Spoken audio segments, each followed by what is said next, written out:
Guys আমার মশলা কষানো হয়ে গেছে, তো এতে আমি দিয়ে দেবো পটল আলুগুলি। এগুলি একটু ভালো করে ভেজে নেব মশলার সাথে। তারপর দিয়ে দেবো ঝোল।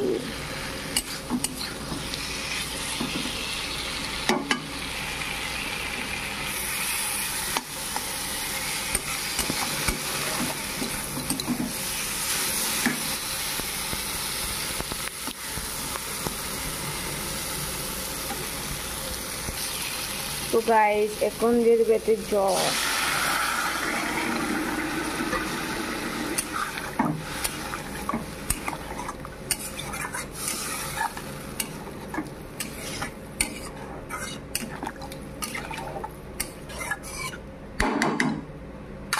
তো গাইস আমার রান্না প্রায় হয়ে গেছে, এখন জলটা শুকোলে পরে তাতে ডিম দিয়ে দেবো। শেষ রেসিপি। তো ফাইনাল লুকটা আপনাদের সাথে শেয়ার করবো। তো পরে ভিডিওতে দেখা হচ্ছে, বাই বাই।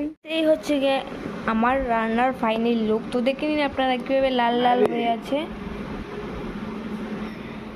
তো গাইস এদিকে আসুন। তো গাইস দেখে নিয়েছেন আপনারা।